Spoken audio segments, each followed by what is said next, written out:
Assalamualaikum warahmatullahi wabarakatuh. Alhamdulillahi wassalatu wassalamu ala rasulillah wa alihi wa sahbihi wa mawalah wa la hawla wa la quwata illa billah. Ya ayyuhalladzina amanu taqullaha haqqa tuqatihi wa la tamutunna illa wa antum muslimun. Rabbi shrah li sadri wa yassir li amri wahlul 'uqdatam min lisani yafqahu qawli. Amma ba'd. Kalau di pertemuan yang lalu saya panjang lebar membahas tentang ghibah, menggunjing saudara kita, cukup panjang itu ya, 5 atau sampai 6 kali pertemuan saya bahas masalah itu. Maka izinkan saya siang ini, pagi menjelang siang ini untuk sebenarnya kelanjutan ya, cuma ini penyakit yang lebih dahsyat daripada ghibah. Namanya an-namimah. Ya, an-namimah. Namimah itu kalau dari kalau bahasa kita itu mengadu domba, suka membawa omongan ya dalam rangka untuk membuat kerusakan di tengah-tengah persaudaraan kita ini. Makanya dalam bahasa Arabnya itu an-namimah yaitu qattul kalam. Qattul kalam. Ainakluhu, suka membawa ya hobi menyampaikan omongan-omongan yang tidak sepantasnya disampaikan.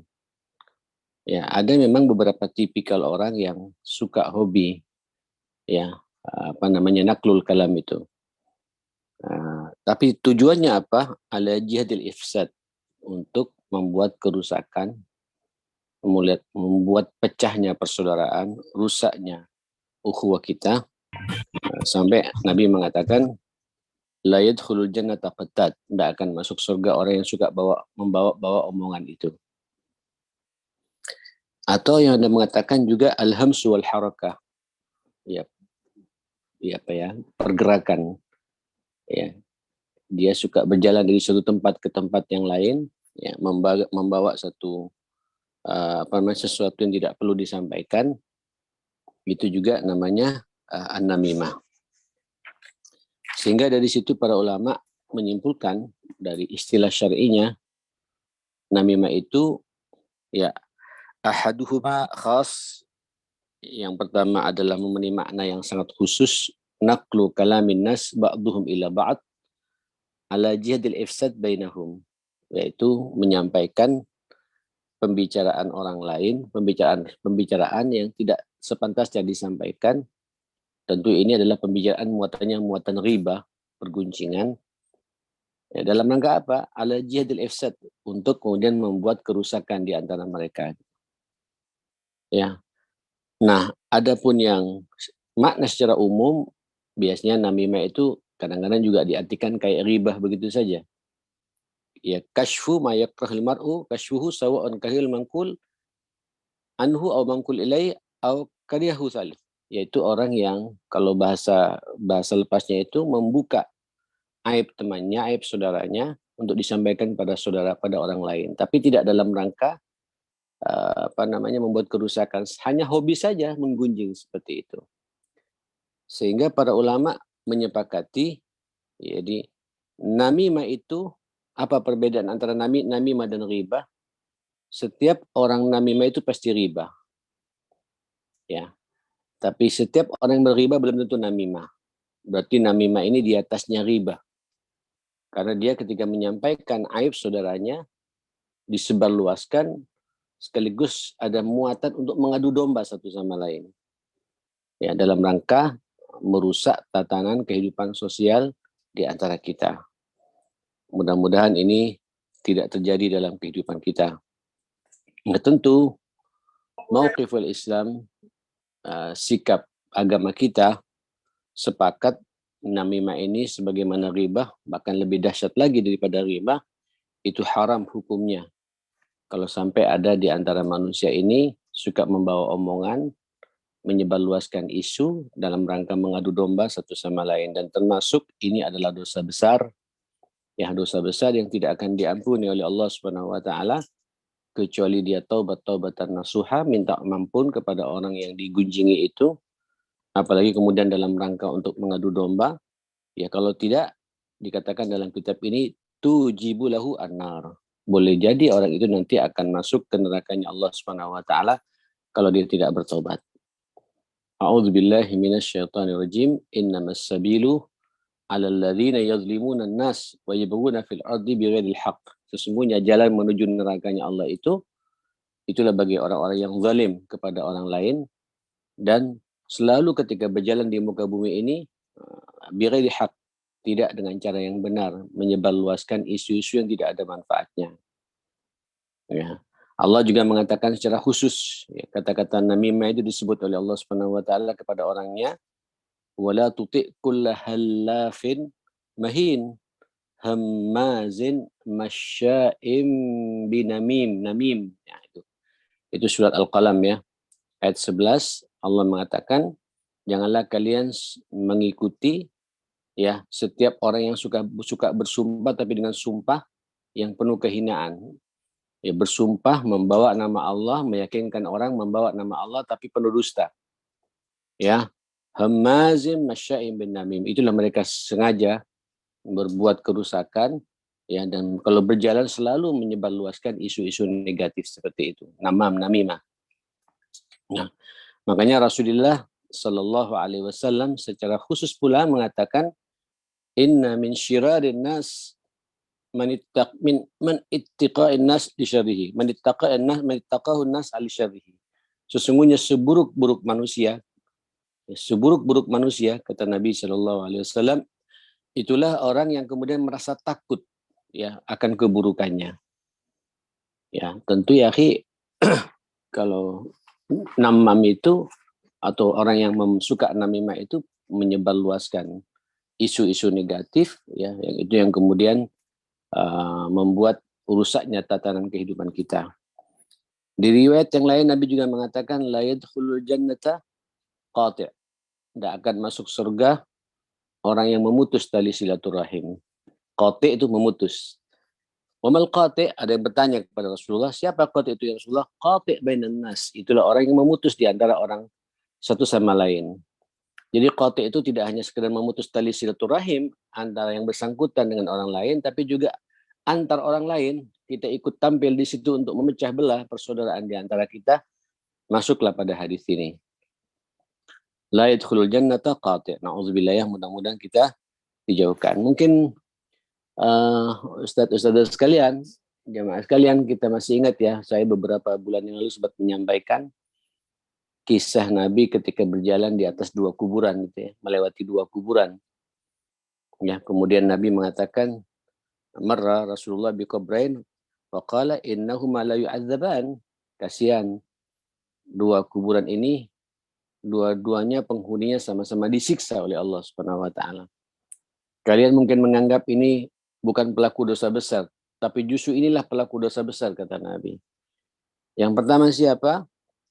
Qala fakana la yastabri'u min baulihi. Yang pertama orang yang tidak bersih dalam membuang air kecil. Ya. Hati-hati, ini agama kita sangat memperhatikan masalah najasah, masalah kesucian, masalah najis itu harus dihati-hati. Ini biasanya dulu orang Arab itu kalau buang air, baik air kecil khususnya itu kadang-kadang berdiri ya, tanpa dibersihkan, kemudian dia salat, ya, itu bisa membuat dia nanti sebelum di akhirat di alam kubur pun sudah mendapatkan teguran dari Allah, mendapatkan siksanya. Nah, yang kedua siapa? Nah, ini bab yang kita bahas. Apa kata Nabi? Fakana yamshi bainan nasi bil ghibati wan namimah. Yang kedua ini adalah orang ini setiap dia ya berjalan di muka bumi ini selalu menyebarluaskan isu-isu negatif. Menyebarluaskan berita hoax yang niatnya itu untuk apa? Supaya terjadi kerusakan ya, pecah persaudaraan di antara sesama manusia ini. Na'udzubillah, mudah-mudahan kita dijauhkan oleh Allah Subhanahu wa taala. Baik, dari situ kemudian pengarang kitab ini Afat Al-Tariq mengatakan perlu kita tahu kenapa orang kok senang berbuat namimah ini. Kalau riba sih hampir semua kita kena ya. Tapi ada lagi yang lebih dahsyat namimah itu, ada beberapa sebabnya pula. Jadi kalau mau dikasih tema asbab al-wuqu' fin namimah, sebab-sebab mudahnya seseorang terjebak dengan namimah. Nah, yang pertama apa? Yang pertama itu adalah al-bi'ah al-muhitah al-qaribah kanat am ba'idah. Yaitu kondisi lingkungan, milieu, baik itu lingkungan terdekat atau lingkungan yang sangat jauh dari kehidupan kita. Tapi setiap kita ketemu selalu suasananya suasana ghibah dan namimah. Nah, agama kita memperhatikan dengan betul, mengingatkan dengan betul kepada kita. Kenapa? Karena manusia ini pada realitanya di tengah-tengah kita kehidupan ini sangat mudah dipengaruhi oleh lingkungan. Makanya Rasulullah juga mengatakan almar'u ala dini khalili, seseorang itu kualitas agamanya sangat bergantung dengan siapa dia bersahabat, dengan siapa dia berkawan gitu. Ya, apalagi kemudian kita memang orang yang sangat mudah dipengaruhi, hati-hati. Ambil contoh saja ya, ambil contoh yang ini yang sering terjadi, ya, yaitu apa? Lingkungan dalam rumah tangga. Ya, kadang suaminya baik, istrinya yang bawa isu itu. Kadang istrinya baik, suaminya yang sering-sering curhat sama istrinya, ya, dan lain sebagainya gitu. Nah, ini kemudian membuat terjadinya apa namanya namimah, ya. Makanya hati-hati kita di saat kemudian kita sedang masuk ke dalam rumah kita ini adalah lingkungan terdekat ya. Jangan membawa omongan-omongan negatif ke dalam kehidupan rumah tangga kita. Jangan membawa berita-berita yang tidak ada manfaatnya untuk diceritakan di tengah-tengah kehidupan rumah tangga kita. Ya. Kalau saya sih, biasanya kalau anak-anak dulu saya masih ingat, Bos. Saya masih ingat betul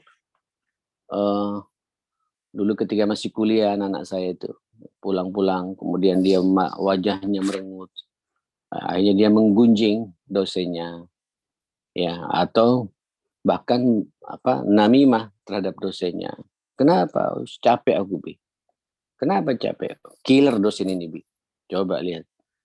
Dosennya dibuat killer-killer seperti itu. Ya, jahat, ya, medit terhadap nilai, suka begini dan lain sebagainya gitu. Nah, kita ini harus bisa menetralisir masalah-masalah seperti ini.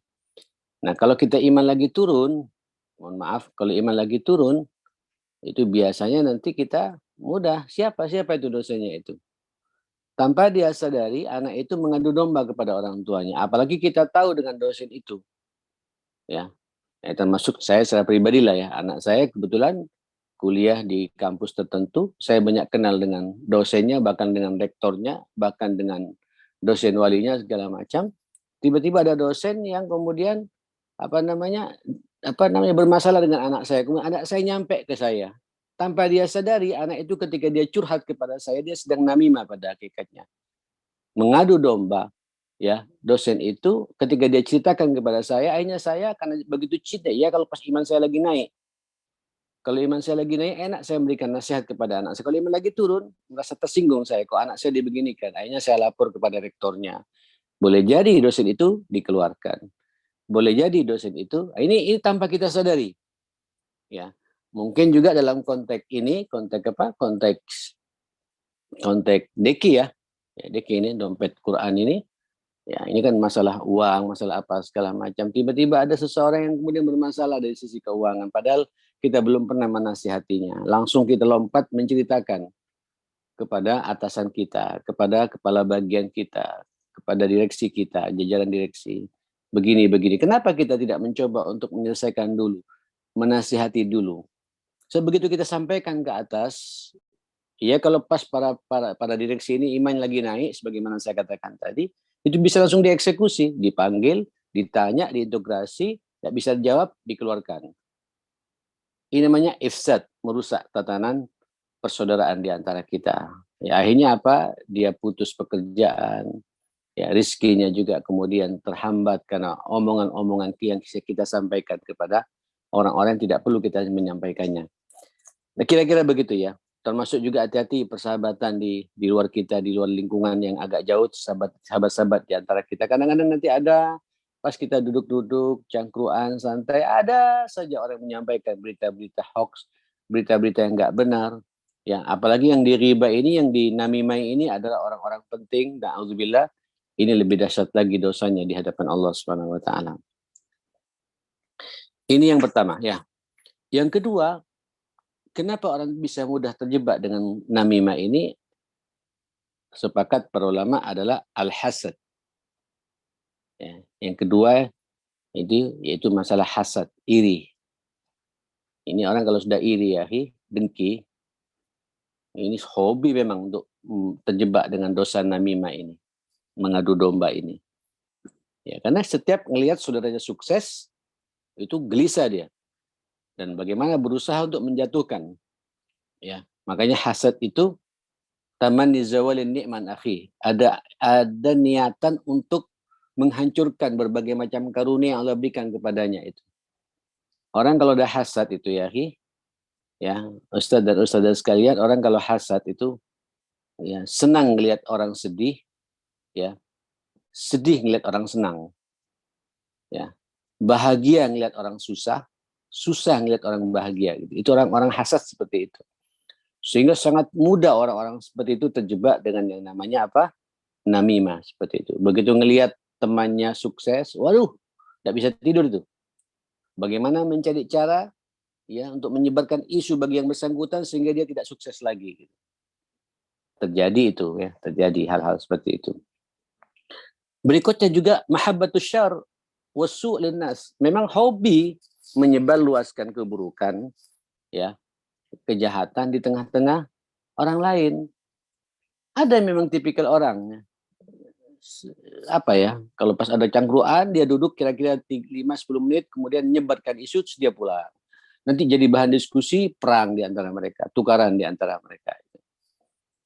Saya jadi teringat Ustaz dan Ustazah sekalian, ini ada sebuah riwayat dari Hamad ibn Salamah, seorang sahabat dulu di zaman Nabi. Saya pernah menceritakan, pernah kejadian ini. Ba'arajulun abda. Sekali waktu ada seseorang ingin menjual budaknya. Sekarang sudah tidak ada budak lagi, ya. Mungkin kalau sekarang dalam konteks sekarang orang ingin menawarkan pembantunya. Ya. Qala lil mustari. Kemudian berkata yang mau menjual ini kepada yang mau membeli budaknya ini, ma fihi aibun. Orang ini luar biasa. Pekerjaannya rapi, bersih, ya, tuntas semua masalah pekerjaan rumah tangga ini, tuntas semua. Cuma ada satu penyakitnya. Apa itu, kata yang mau beli itu? An-namimah. Orang ini, budak ini suka mengadu domba. Ya, suka mengadu domba. Kemudian yang beli mengatakan, itu gampang. Karena dilihat tampilannya bagus, bersihan, kerjaannya sangat bagus, ya sudah diambil. Padahal sudah dinasihati sama yang jual. Cuma satu loh penyakitnya ini, suka namimah gitu. Waktu itu, saya tidak apa-apa, saya terima, saya beli. Fashtarahu, maka dibelilah budak ini. Famaka salugulam ayam, beberapa hari tinggal di majikan yang baru, ya. Sumaqala li zaujati maula, kemudian mulai sudah, karena memang sudah hobinya menyebarluaskan omongan-omongan tidak benar, suka mengadu domba, dia berkata kepada istri majikannya itu. Ya, apa katanya? Inna sayyidi la yuhibbuki. Kasihan ibu, ya. Ini suami ibu, ya, majikanku ini, suami ibu ini sepertinya kurang cinta sama ibu. Saya melihat dia sedang selingkuh. Dia sedang senang dengan perempuan lain. Bisa dibayangkan. Padahal tidak terjadi itu. Hanya hobi saja. Senang mengadu domba seperti itu. Ya. Wa huwa yuridu ayatasarri alaika. Dan memang sengaja dia sembunyi-sembunyi, ya, berbuat seperti itu. Dan saya sebagai pembantunya, budaknya tahu betul masalah ini. Ya Allah. Apa yang terjadi, jemaah sekalian? Ya. Kata dia, fakhudil Musa. Kalau ibu mau saya bantu, nanti malam, ya, ketika suami ibu mau tidur, ambil pisau pencukur. Ya. Kemudian wahliki min sya'ri qafahu inda naumihi syu'airat hatta asharuhu 'alaiha.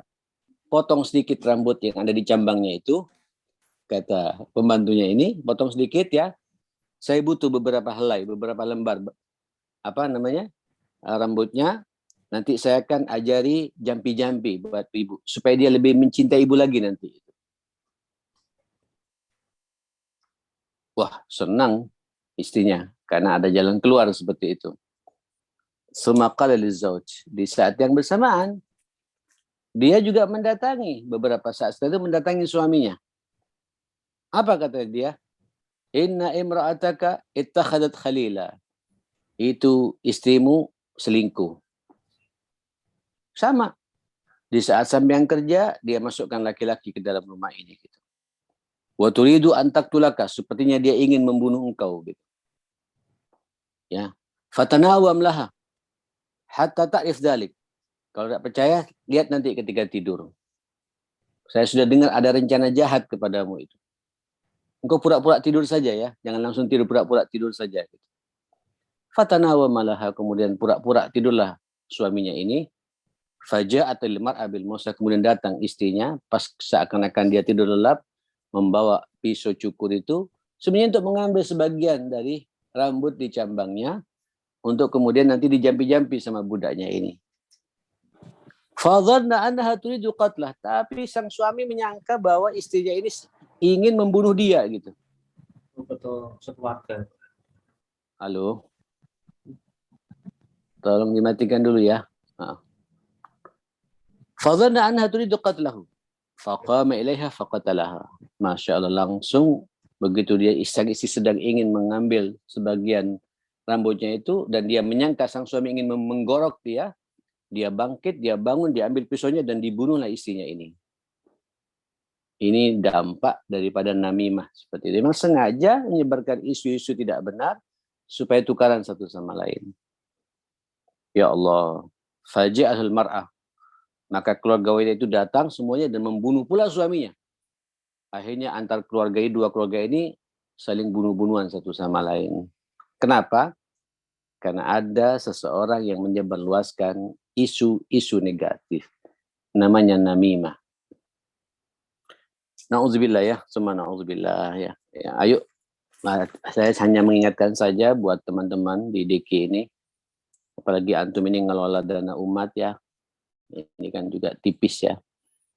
Tiba-tiba nanti mungkin kebijakan yayasan ya ada di antara antum atau anti ya kemudian meng-hire seseorang ya yang tidak kita kenal sama sekali tiba-tiba memegang posisi sangat strategis gitu. Sementara kita sudah bekerja bertahun-tahun ya tetap saja suasananya seperti itu. Ada kecemburuan ya wajar mas secara manusiawi ya. Tapi jangan sampai hegit, jangan sampai hasad. Jangan sampai kemudian mengadu domba nanti seperti itu. Untuk menghancurkan kredibilitas seseorang. Itu dosanya sangat besar dan tidak akan diampuni oleh Allah kecuali dia harus taubat, taubatan nasuha. Mudah-mudahan kita dijauhkan oleh Allah Subhanahu wa taala. Memang itulah dampak dari hasad dan keinginan yang kuat, kebiasaan yang kuat untuk selalu berbuat menyebarluaskan berita-berita tidak karuan, ya hobi. Ya, tadinya saya tidak percaya apa ada orang kayak gitu. Memang ada ya. Ya karena watak, karakter. Ya, senang kalau melihat orang itu dengan dia yang ngompori sehingga terjadi perseteruan satu sama lain di antara sahabat-sahabatnya ini. Baik. Makanya ya akhi, kita ini disuruh kan sampai oleh Nabi Shallallahu alaihi wasallam berlindung dari orang-orang yang seperti itu. Ya, penyebar hoax, yang hasad, yang iri, yang dengki. Dan auzubillah apa? Salah satunya kita disuruh tiap hari membaca muawwidatan ya. Yaitu qul a'udzu birabbil falaq min syarri ma khalaq wa min syarri ghasiqin idza waqab ya wa min syarri naffatsati fil 'uqad, itu masalah jampi-jampi tadi. Wa min syarri hasidin idza hasad. Keburukan orang yang hasad ketika dia sedang hasad kepada kita. Kita perlu berlindung di bab-bab seperti itu. Na'udzubillah. Ya. Baik. Sekarang sebab yang ketiga. Ya, sebab yang ketiga. Apa sebab yang ketiga? Adalah at-tamalluqu lada dawil wijaha was sultan irda'an lahum aw tam'an fima biaidihim. Ya Allah. Ya, ada beberapa orang yang hobi cari muka di hadapan penguasa, ya, atau orang-orang yang menentukan kebijakan dalam hidup ini. Ya, apa harapannya? Ya, berharap dia mendapatkan posisi nanti di situ, tapi dengan cara-cara menyebarluaskan berita-berita tidak karuan. Ini yang terjadi ya, akhi, ya, di banyak para pejabat-pejabat, ya. Biasanya kalau antum melihat di dunia birokrasi seperti itu. Ya, tiba-tiba fulan jadi kepala kantor, tiba-tiba fulan menjadi kepala di area manajer kepresidenan fulan gitu. Padahal dia nunggu bertahun-tahun. Munculnya orang lain karena langsung dikirim dari pusat namanya gitu. Terus akhirnya apa? Dicari saja kelemahannya orang ini gitu. Dicari saja kelemahannya orang ini. Ya, nanti kemudian dilaporkan kepada atasannya gitu. Tuh kan begini kan. Padahal andai kata benar ya, andai kata benar dia salah, kita kan punya kewajiban kan untuk meluruskan orang-orang seperti itu. Jangan semakin dia hancur. Ya, tapi karena sudah hasad, ditambah lagi kemudian dia ingin mendapatkan posisi-posisi penting, terlalu cinta kepada jabatan dan posisi serta harta, kedudukan dan lain sebagainya, terbiasa dia memfitnah seperti itu. Kemarin saya ke Jakarta, ya, banyak mendengarkan kisah-kisah seperti itu di dunia kepolisian, di dunia birokrasi. Ya. Saya mungkin dalam konteks antum di dunia penggalangan dana juga begitu ya. Hati-hati. Jangan sampai kemudian karena kita tidak suka sama seseorang, apalagi posisinya kita menginginkan untuk duduk di situ, kemudian kita sebarkan isu-isu negatif supaya dia dimundurkan. Na'udzubillah, semua na'udzubillah. Ya, semoga kita semua dijauhkan hal-hal yang seperti itu. Nah, jamaah sekalian yang dimuliakan Allah Subhanahu wa taala, lupa bahwa yang ngatur rezeki ini Allah Subhanahu wa taala. Begini ya, saya di mana-mana selalu mengingatkan para asatidzah, teman-teman di DK dimanapun berada, kalau kita bicara rezeki ini sudah ada kaplingannya pada masing-masing kita ini. Tidak bisa lebih, tidak bisa kurang. Ya kan, pernah saya menyampaikan Allah Subhanahu wa taala ketika menciptakan manusia, itu proses penciptaannya itu kan 40 hari pertama berupa nutfah. Bertemunya air ayah kita dengan air ibu kita ini menjadi nutfah di rahim ibu itu. Saudara-saudara kita yang lain ikut keluar, ya, tidak berfungsi, terbuang, tinggal kita. Berarti kita ini pilihan Allah Subhanahu wa taala. Ya kan? 40 hari kedua mulai kita bergantung di rahim ibu. 40 hari ketiga yaitu 120 hari saat itu kita menjadi mudghah, sudah berbentuk fisik tapi kecil sekali itu. Saat itu Allah kemudian menyuruh malaikat untuk mengambil ruh yang di Lauhil Mahfuz dimasukkan ke dalam tubuh manusia ini. Ya, maka sudah berfungsilah kehidupan manusia ini. Saat itu Allah memerintahkan untuk menentukan 4 perkara. Amalnya, rizkinya, ajalnya, ke surga atau ke neraka. Saya tidak akan bicara amal, saya juga tidak akan bicara masalah ajal. Ini sesuatu yang sudah jelas bagi kita. Dan insya Allah kita yang keempat juga semuanya kita ke surganya Allah. Mudah-mudahan seperti itu. Amin ya Allah. Nah, kita ini yang kedua yang saya sampaikan tadi. Rizkinya itu sudah ada takarannya dari Allah. Sampai Nabi bersumpah demi Allah, tidak akan meninggal seorang manusia kecuali Allah juga menyempurnakan rizkinya itu. Jadi rizki ini, akhi, antum tinggal memaksimalkan saja potensi antum, keilmuan antum, profesi antum, ya. Cari terus rizkinya Allah Subhanahu wa taala. Berapa nanti dapatnya? Allah sudah menentukan, memberikan takaran kepada kita. Ya, seperti itu. Jalani saja hidup ini. Ya. Nah, tapi kalau orang sudah cinta dunia, ya sudah. Seakan-akan hidup ini hanya di dunia saja. Maka wajar kalau kemudian penyakit ini, namimah ini muncul. Mengadu domba. Supaya nanti semuanya hancur, dia yang tampil gitu. Ya, untuk memegang pos tertentu seperti itu. jabatan tertentu. Padahal Allah mengatakan, walau anna ahlal qura amanu wattaqau lafatahna alaihim barakatim minas sama'i wal ard. Andai kata penduduk satu negeri itu ada iman dan takwa kepada Allah, yang sebenar-benarnya iman dan takwa, Allah akan membuka kepada mereka barakat, sekian banyak keberkahan turun dari langit dan muncul dari bumi. Tapi kebanyakan mereka ini walakin kadzabu, mendustai semua itu. Tidak ada iman, tidak ada takwa, menghalalkan segala cara, fitnah sana fitnah sini, namimah sana namimah sini, berharap dia akan sukses hidupnya.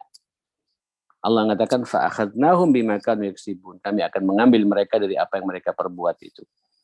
Hati-hati ya, hati-hati. Bahkan Nabi sampai mengatakan, barang siapa mengambil sedikit saja harta dari milik saudaranya sesama muslim, atau tanah satu jengkal saja dari saudaranya sesama muslim, kemudian difitnah dengan fitnah-fitnah tidak karuan, dan dia menguasai nanti seperti itu, hati-hati. Itu nanti pada hari kiamat akan dilipat oleh Allah, dijadikan setrikaan, dan akan digosokkan kepada punggung dan muka orang-orang yang seperti itu. Na'udzubillah. Summa na'udzubillah ya. Baik, saya pikir cukup jelas ini. Ada satu lagi yang keempat, ini yang saya sampaikan, ini juga tanpa kita sadari ya. Tanpa kita sadari, namanya apa? At-tarwih anin nafas. At-tarwih anin nafas. Apa kalau bahasa kita tarwih anin nafas? Rehat ya. Apa? Refreshing. Dianggapnya namimah ini sebagai refreshing. Senang nanti manakala orang pada tertawa dengan apa yang kita sampaikan. Senang kalau kita bisa membawa berita-berita baru, tapi penuh dengan hoax dan kebohongan. Lupa kalau nanti apa yang dia sampaikan itu adalah menimbulkan fitnah gitu. Ada beberapa orang yang memang senang fudul seperti itu. Ya, terjebak dengan omongan-omongan yang seperti itu. Kemudian buat majelis, buat cangkruan, duduk di lobi-lobi hotel atau di pinggir jalan, ngobrol, ya, yang ujung-ujungnya obrolannya itu nggak ada manfaatnya, hanya ketawa. Senang manakala kita mendengarkan omongan-omongan yang penuh dengan kebatilan seperti itu. Makanya ya akhi, saya berharap kalau ada di antara kita, ada saudara kita mencoba untuk memfitnah saudaranya yang lain, tampillah kita untuk amar ma'ruf nahi mungkar ini. Cegahlah suasana seperti itu. So, kalau kita mendiamkan, apalagi kita menikmati, tidak ada bedanya kita. Kita terjebak dengan yang namanya namimah, walaupun kita bukan pelakunya. Karena kita seakan-akan mengapresiasi berita seperti itu. Na'udzubillah. Akhirnya apa? Ya terjadilah apa yang terjadi. Saya mohon maaf, di utara ini banyak ya, kelompok-kelompok di Ampel, di mana yang biasa cangkruk-cangkruan di depan tokonya, depan rumahnya, ngobrol sejam 2 jam. Yang ujungnya nanti apa? Menyebarkan isu-isu tidak karuan, namimah. Apalagi yang di namimah ini adalah ustadz. Waduh, lebih parah lagi itu. Apalagi yang duduk di situ punya ustadz kecintaannya, dibanding-bandingkan satu sama lain, akhirnya tipis. Masuklah pada ghibah. Bahkan namimah untuk menghancurkan kredibilitas sang ustadz itu. Difitnah dengan fitnah-fitnah tidak karuan. Ya. Ini juga hati-hati ya, hati-hati. Ini juga makanya ya akhi, ayolah kita supaya tidak terjebak dengan suasana seperti itu, sibukkan diri kita. Saya tidak akan duduk, tidak akan bersahabat, tidak akan bertamu, kecuali saya bertamu kepada orang-orang yang bisa meningkatkan iman saya. Kita pun juga begitu. Ketika menerima tamu, harus tahu siapa tamu kita ini. Kata Nabi, la tusahib illa mu'minah. Janganlah kalian bersahabat, kecuali bersahabat dengan orang-orang yang sudah jelas kualitas imannya. Masya Allah. Terus, wala ya'kul ta'amaka illa taqi. Jangan makan makananmu di rumahmu itu ketika kau duduk undang orang, ada orang bertamu, kecuali berikan kepada orang yang bertakwa. Kalau duduk dengan orang bertakwa ya, mau 1 jam, mau 2 jam, meningkat iman kita, ketakwaan kita, bertambah wawasan keislaman kita. Tapi kalau duduk dengan orang yang hanya ketawa-ketawa, dan memang ada orang yang memang sengaja ya, setiap hari kerjanya begitu, cangkruan, ketawa. Nanti jam 10 pulang ke rumahnya baru kerja. Gitu. Jadi sore begitu lagi gitu. Nah, guyon sana, guyon sini. Padahal guyonannya pun juga tipis itu. Ya. Terkadang juga ada muatan-muatan namimah. Hanya ketawa. Senang manakala ngelihat aib saudaranya terbongkar. Ya, dalam suasana seperti itu. Apa solusinya? Sibukkan diri kita untuk banyak mengingat Allah Subhanahu wa taala. So, kalau tidak, terbuang waktu kita pada sesuatu yang tidak ada manfaatnya. Apa kata Allah Subhanahu wa taala? Wa man a'rada an dzikri fa inna lahu ma'isyatan dhanka. Barang siapa berpaling dari mengingat aku, ya, akhirnya dia habis waktunya Pak cangkruan, ngomongin sesuatu yang tidak ada manfaatnya, ghibah, namimah dan lain sebagainya. Maka baginya kata Allah SWT, baginya akan ada kehidupan yang menyesakkan kehidupannya, menyempitkan hidupnya, sumpah, galau, gelisah, ya sedih dan lain sebagainya. Wa man yu'rid an dzikri rabbih yuslukhu adzaban sa'ada. Barang siapa kata Allah Subhanahu wa taala berpaling dari mengingat Allah Subhanahu wa taala, dia akan mendapatkan azab yang bertubi-tubi. Ya, masalahnya tambah dan tambah dan tambah gitu. Makanya ya, jaga lisan kita, jaga mulut kita. Antum juga ketika bertamu, pilihlah dengan siapa saya bertamu itu, dengan siapa saya bersilaturahim ini. Nah, dianjurkan silaturahim, tapi silaturahim yang kira-kira bisa mengokohkan persaudaraan di antara kita. Bukan silaturahim kemudian duduk cangkruan, gunjing orang, namimah dan lain sebagainya. Ini akhirnya kemudian habis waktu kita pada sesuatu yang tidak ada manfaatnya. Mudah-mudahan inilah barangkali ya 4 hal dulu yang ingin saya sampaikan dalam kesempatan ini. Di bab namimah itu sebab-sebabnya ada 4, sebagaimana saya katakan tadi. Yang pertama adalah lingkungan yang mengitarinya. Ya, yang kedua hasad atau memang hobi berbuat keburukan dan kejahatan di tengah-tengah masyarakat. Yang ketiga ya ini kalau bahasa kita ngatok ya, cari muka kepada penguasa, penentu kebijakan, akhirnya dia menyebarkan namimah karena dia ingin posisi yang ditempati oleh saudaranya.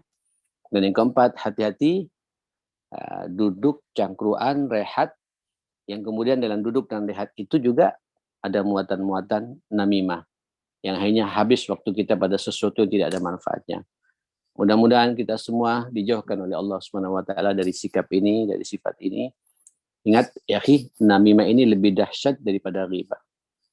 Setiap pengriba itu belum tentu namimah, karena mungkin dia hanya bicara saja keburukan orang tanpa harus ada sesuatu, tanpa ada dampak. Tapi kalau namimah itu riba yang dampaknya merusak persaudaraan di antara kita, menyebarluaskan kerusukan di tengah-tengah masyarakatnya. Dan ini mudah terjadi di zaman-zaman seperti ini. Mudah-mudahan kita semua dijauhkan oleh Allah Subhanahu wa taala. Barakallahu fikum jami'an wa sallallahu ala sayyidina Muhammadin wa ala alihi wa sahbihi wa sallama tasliman katsira.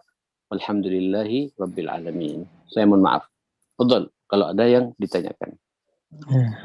Ya, jazakumullah kepada Ustaz Muhammad yang telah menyampaikan ya materi tentang namimah.